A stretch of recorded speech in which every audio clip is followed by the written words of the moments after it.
и за мен. Още си ми само опаковка. Съм приличан с поглед, бижута, грим и маникюр.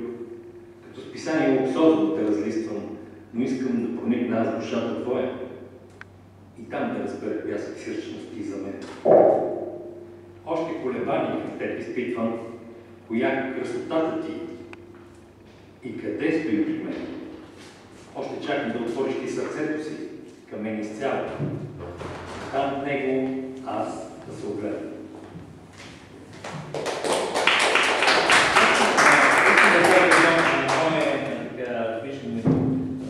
Усещане, стиховете, които чувам и чета, усещам някакво хайко такова настроение на места в тях, което така прави толкова удовлетворение и интересни за мен.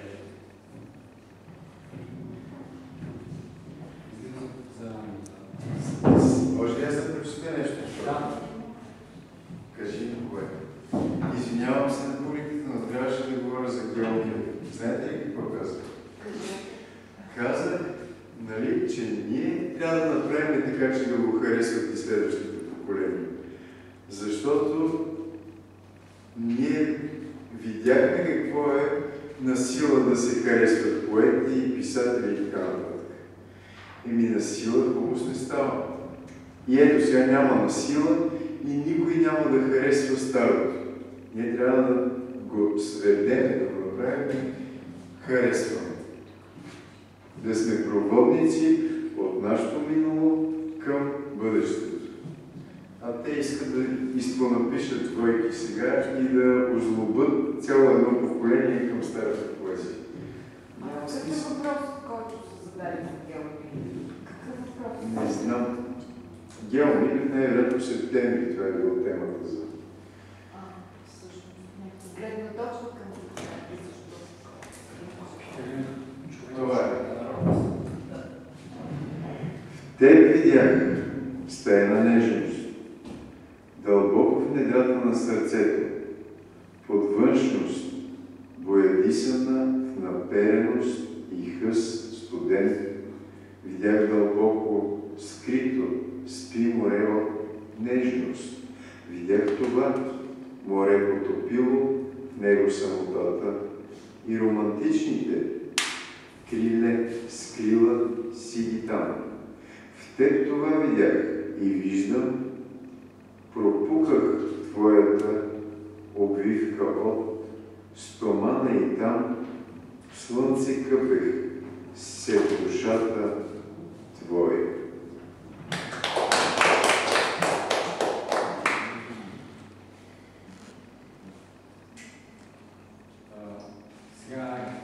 Сега е.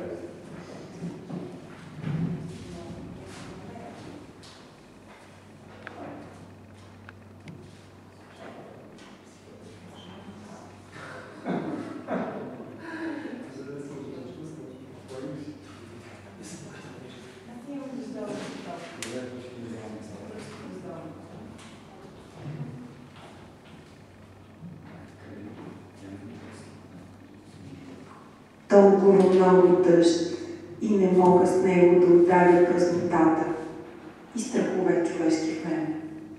Дъжд, дъжд, не спирай тече от небето ручей. Поток и направо море израсна от небето. Пак не мога с този дъжд да измия и скрия съдбата моя изтързана.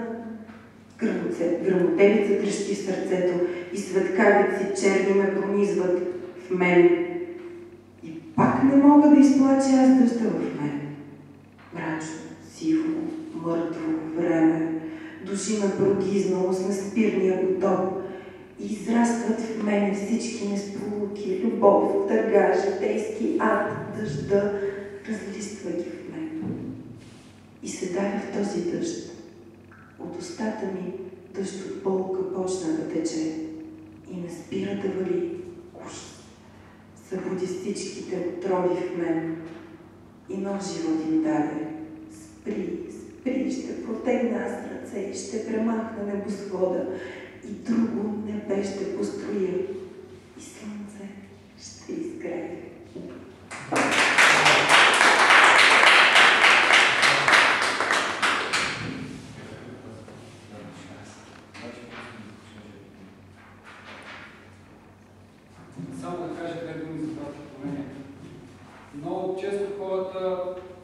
казват добри думи, обаче те не ги чуват. Честа стихотворение дава отговор. Някой ще ти каже обичам те. Ти ще го чуеш като отрова. Някой ще ти каже благодаря. Ти ще го чуеш като обида. Някой ще ти каже искрен съм. Ти ще го чуеш като лъжа. Някой ще ти каже добри думи за теб. Ти ще ги разбереш като осъждане. Аз чувам думата благодаря. Аз чувам думата обичам те.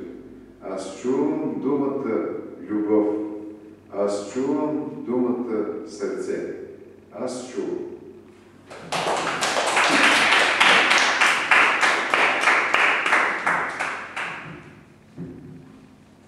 И следващото. Предишно. Цвят душа. Интересен цвят. Душа си объркана, смутена. Милувка искам да ти дам ръка, да ти подам. Интересна роля си избрала, да, бъдеш страстно похабена. С нежност искам да те къпя, поглед да те галя и устни да обгарям и лекувам твоите рани. Интересен цвят душа си ти за мен и странна роля си избрала в живота, да бъдеш лесна употреба. С тяло мое ще спирам атаките към теб и с фрази, тежки цветни, ще умъртвявам похотливите за теб.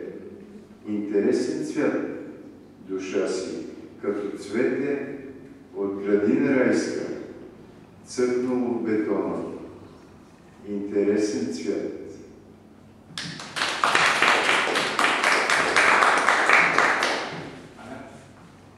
Щеш ли молба, желание и после? Нямаш ли? Няма. Друга е само молба, желание и после Молба желая аз от теб и тя е кредит за любов. Молба ще искам аз да прося и тя е кредит за любов. Молбата страстно изпълними и тя е кредит за любов. Чуваш ли, Творец, сбъдващ мечтаните желания? Дай ми кредит, любовта без лимит, да е в нея.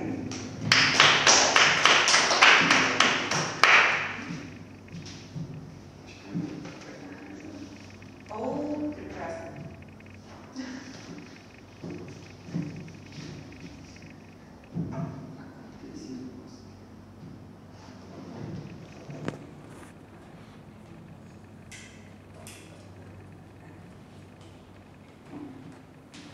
Как ме намери?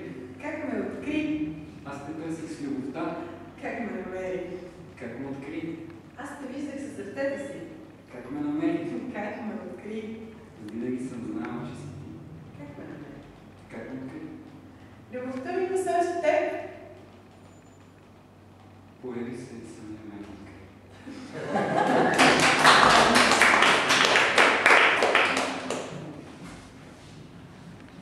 Сега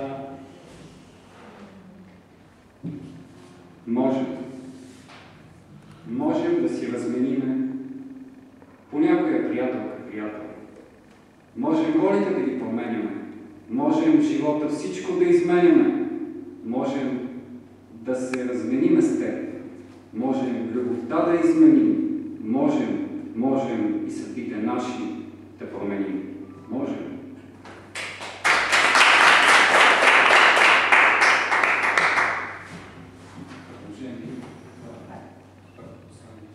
Предложение. Само много внимателно го слушайте това предложение, за да се сбъдне за всеки от вас. Имам предложение към теб.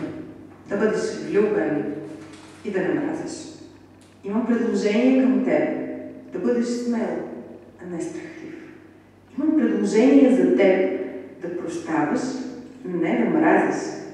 Имам предложение за теб. Имам предложение за теб. Да даваш от сърце, а не с егоизъм да гризеш сърце. Имам предложение за теб. Да не обвиняваш и вина да не носиш. Това са моите предложения до теб. Там дълбоко вътре в теб опарено изпи сърце страхливо. Изгони страха в теб. С тези мои предложения имах едно предложение до теб. Сбъдни го.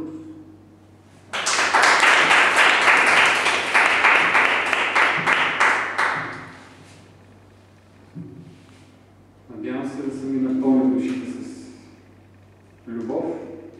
Стиховете ми дават основно любов и радост. Те окриляват духа. Това е.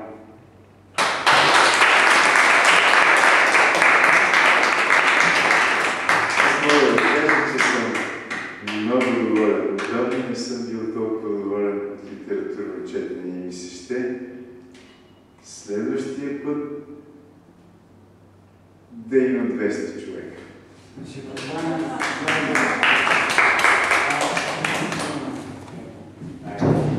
Иванче? Не, Галя. Не, Галя с нас. Ела, аля,